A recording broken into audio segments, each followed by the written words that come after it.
It's about restricting. It's about feudalism. It's about serfdom. It's about a top-down, vertically integrated global government.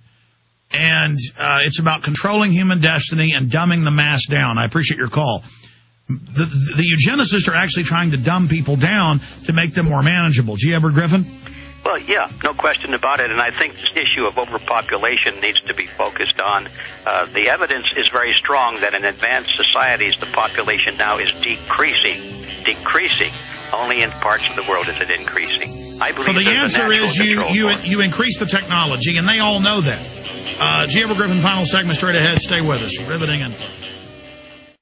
Finally in the news this evening, it's being reported that cyber spies from Russia and China have now penetrated our power grid. Even as energy experts are reporting that each summer we get closer and closer to the limits of our nation's power grid, some say that this summer's demand for electrical power may finally push the grid over its edge, creating a cascade of power outages across the country, putting us all in the dark. Are you prepared for the next round of storm-related outages or government-created blackouts? Have you ever thought about taking steps to get off the grid and generate your own private supply of electrical power? If so, this will be the most important information you have ever heard. Solar-powered generators are finally available. They have no moving parts to wear out or break and require absolutely no gas whatsoever. Remember, the government doesn't own the sun, so go to mysolarbackup.com. That's mysolarbackup.com. Check out mysolarbackup.com before you lose your power.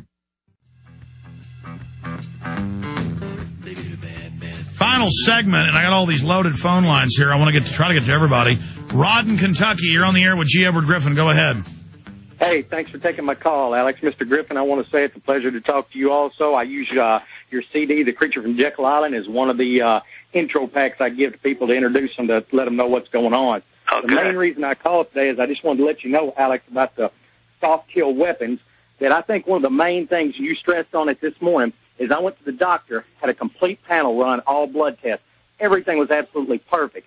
You know, I don't drink tap water, stuff like that. However, my testosterone level was 225 nanograms a deciliter. The average male is supposed to be 5 to 550. You don't start reaping the health benefits till 600 to 800.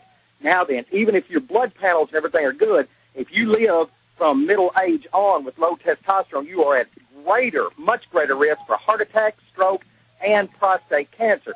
Now then, do you think it's possible that they could be doing things already to lower the male testosterone? Of course, I went immediately on therapy to replace my level. No. Paul Watson, I mean, the reason people are polite in Texas is just 50, 60 years ago, if you're rude to somebody, they'd kill you. And now men just aren't as angry. They aren't as focused, or it's a fake type of, masculineness. But armed societies or polite societies, our testosterone is lower. Our sperm counts are way lower. Paul Watson has an article where they're putting chemicals in the water at prisonplanet.com. Let me get a comment from G. Edward Griffin on that. This engineering of the society, there's a lot of evidence for that. Your take on it? Well, my take on it is that, like everybody else, it just makes a lot of sense, and you can see the evidence of it as you go. I haven't really checked out the science myself, Alex, like you have, or Watson, but it just makes a lot of sense. And, again, once we understand the big picture and what these people are trying to do, then it's almost a perfect litmus paper test that you can use to come to a preliminary judgment anyway as to whether something is true or false. You do have to run it down and clarify it and check it out yourself. But you have a pretty good feeling for whether something is true or false when you understand how well it fits in with the overall plan. Absolutely. Let's take another call here.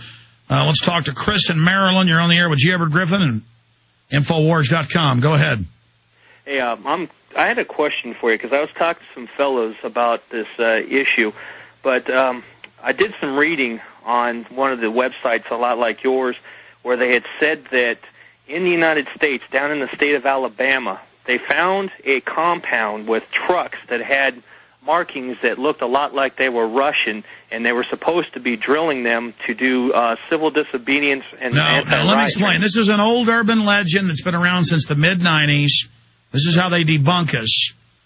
The United States government and others and some private companies bought tons of cheap Eastern Bloc surplus, and I know people in Bastrop, who collect them, and they got a U.S. one, a British one, a Russian one. And so people show that and say it's a Russian invasion, a bunch of 1970s rotting equipment. The real invasion is public deals signed to use Canadian, Mexican troops and others to quell civil disturbances. That's mainstream news, but nobody will ever focus on it. Toronto Star, Associated Press, Vigilant Guardian.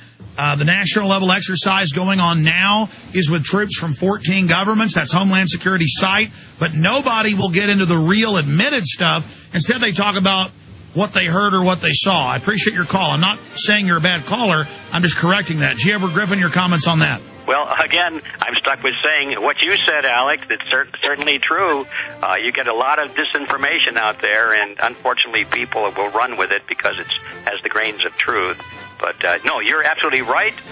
The real threat is not from a bunch of old Russian trucks sitting in a lot for sale someplace. It's from the existing government and in our treaties with other countries, Canada and Mexico in particular. G. Edward, we're out of time. God bless you.